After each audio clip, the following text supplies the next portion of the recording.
ليه منتخب مصر مش زي الأول؟ من منتخب كان بيلاعب عتاولة العالم زي إيطاليا بطلة كأس العالم وقتها، وفريق تاني زي البرازيل في كاكا وداني ألفيش اتعادل معاهم واتغلبوا بظلم الحكام، وكان كعبه عالي على أفريقيا كلها، وغلبت كوديفوار اللي فيها دروكبا، والحضري الجاحد صد منه كورة في ضربة الجزاء بكل ثقة وما احتفلش وما عملش أي حاجة، وأبو تريكة وزيدان اللي علموا على إيتو والكاميرون. لكن أنت دلوقتي بتتعادل مع أضعف الفرق في أفريقيا زي بوركينا فاسو، لكن أنت معاك لعيبة محترفة زي صلاح ومرموش اللي بيلعبوا في أقوى دوري في العالم. يا ترى العيب في اللعيبة ولا المدرب؟ قبل ما نبدأ الفيديو صلي على النبي واشترك لي في القناة واعمل لي لايك ويلا بينا.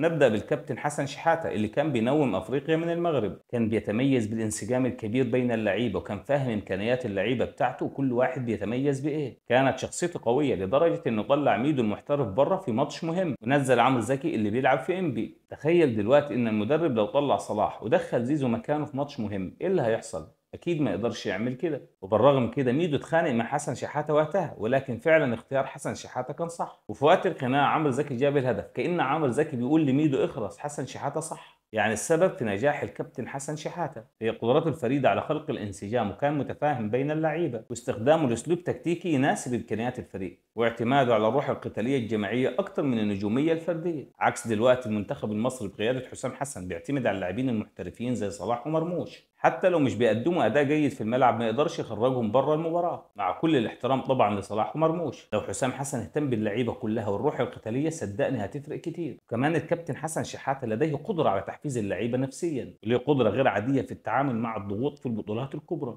انا شايف يا صديقي ان عامل الروح الجماعيه كان الاهم في النجاح. الكابتن حسن شحاته كان عنده مجموعه لعيبه لا تقارن بحد الان ما عدا صلاح. كان معاه عصام الحضري وده حمله لوحده. عصام الحضري السد العالي نقذ مصر في اكتر من بطوله، ومش بس كده ده لعب مع منتخب مصر في كاس العالم في روسيا، يعني عاصر الجيل الذهبي. وكمان لعب مع المدرب هيكتور كوبر وكان اساسي، والمدرب عطيله قيمته وبيحترمه كتير. الحضري جاب لمصر اكتر من بطوله، تصدى في النهائيات لضربات جزاء من عمالقه زي ايتو ودروجبا وغيرهم. كان ليه الفضل الاكبر ان منتخب مصر توج باربع مرات افريقيا، وكمان عمل مباراه اسطوريه امام ايطاليا اللي فزنا فيها في كاس القارات. ايطاليا وقتها كانت بطله العالم، يعني الحضري كان نصف الفريق لوحده. ولو جينا بصينا على الدفاع بتاع الجيل الذهبي هتتفاجئ، كان عنده عبد الظاهر السقا والصخره وائل جمعه وابراهيم سعيد ومحمد عبد الوهاب، يعني اربعه عمالقه. وائل جمعه لوحده يكفي يشيل الدفاع، ابراهيم سعيد جنبه يعني مستحيل تلاقي دفاع زيهم دلوقتي. تعال بص بقى على وسط الملعب، كان عنده احمد فتحي ومحمد شوقي واحمد حسن ومحمد بركات وحسني عبد ربه، كانوا بيسلموا الكرة لبعض بطريقه هجوميه، وتلاقيهم دايما بيعملوا سرعه في النقله للهجوم وجملات تكتيكيه رهيبه. وعندك ابو تريكه اللاعب المهاري اللي دمر البرازيل وقتها،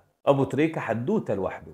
واحمد حسن وحسني عبد رب ومحمد شوقي كان دايما بيشوتوا من بره ال 18. نيجي للهجوم عمرو زكي وعماد متعب وميدو وجده. ونيجي لاحسن لاعب من وجهة نظري محمد زيدان، اللي ما شافش محمد زيدان وقتها فاته كتير. محمد زيدان سجل هدفين في الكاميرون ايام ما كانت الكاميرون كاميرون، وكمان سجل هدفين في البرازيل حكاية. محمد زيدان وحده كان رهيب في الاحتراف، بس للاسف ضيع نفسه بنفسه. عليه شوية مهارة لو اتفرجت عليه تقول ده خسارة ان ما راحش الدوري الانجليزي او الاسباني. لو جيت بصيت على اللعيبه دي ما تلاقيش غير اتنين محترفين ومفيش فرق ما بينهم وما بين بعض. لعيبه كانت رجاله في الملعب معاهم مدرب بيعرف امكانياتهم وبيوجههم صح. اما دلوقتي مع حسام حسن لا في تشكيله ولا في لعيبه ولا في تكتيك، وخلي صلاح على جنب. انت فعلا هتوصل كاس العالم وكل الفرق اللي لعبها حسام حسن ما بتعرفش تلعب كوره. حسام حسن بيعتمد على صلاح زي كوبر بالظبط. وكروش نجح شويه لانه كان عارف ان منتخب مصر ما فيهوش لعيبه، وعرف يتعامل على قد امكانيات اللعيبه. والحظ ما حلفوش امام السنغال في تصفيات كاس العالم وفي نهائي افريقيا، بس قدر يوصل للنهائي امام السنغال وخرج بضربات الجزاء. كمان نفس السيناريو في تصفيات كاس العالم، واجه السنغال وقتها وكان فريق مرعب. انا شايف ان حسام حسن غير محظوظ بالمره، عنده حارس مرمى كويس لحد ما محمد الشناوي، في الدفاع احمد عيد محمد هاني ورامي ربيعه وخالد صبحي، دفاع ما يخضش حد غير المصريين. خط الوسط محمد حمدي مروان عطيه احمد نبيل كوكا، يمكن احسنهم مروان عطيه عشان الروح القتاليه اللي عنده. اما هجومنا جبار بالاسامي فقط، محمود تريزيجيه محمد صلاح عمر مرموش وابراهيم عادل وزيزو ومصطفى محمد. اللعيبه دي محتاجه تلعب زي الجيل الذهبي، مفيش روح قتاليه مفيش جماعيه مفيش تكتيك. يا رجاله ده احنا تعادلنا مع بوركينا فاسو في مباراه هتوصلك لكاس العالم، لو كسبنا كنا صعدنا من هناك واعتمدنا على المباراتين الفاضلين. فعلا انت كده كده هتصعد،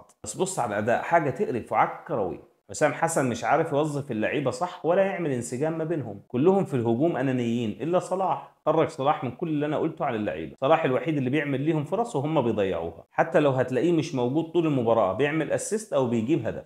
حسام حسن محتاج يقرب الخطوط من بعض ويلعب كرة سريعة، ويوظف اللعيبة على قد إمكانياتها، ويلعب السهل الممتنع، وكمان يحفزهم على اللعب الجماعي والروح القتالية. ولسه كمان هيجيب لاعب زي هيثم حسن لاعب ريال اوفيدو الاسباني. اللاعب ده يا جماعه كويس جدا، هيضيف للمنتخب. في نقطه مهمه، منتخب مصر لسه ما اتحطش في اختبار حقيقي عشان نعرف نقاط الضعف، مع اني شايف منتخب مصر بالطريقه دي لو واجه فريق كبير هيشيل كتير، بس لازم يحضر وواجه فريق كبير ويغير اسلوب اللعب. انت هتروح كاس عالم وهتلعب افريقيا، يعني هتقابل فرق قويه جدا، وانا شايف اللعيبه كلها مش عارفه تعمل حاجه امام الفرق الضعيفه. ما تفرحش بالفوز ولا التعادل، الفرق دي كلها على قدها. وقول لي رايك في منتخب مصر مع الكابتن حسام حسن، ومحتاج ايه عشان يكون الافضل ويعيد امجاد الجيل الذهبي.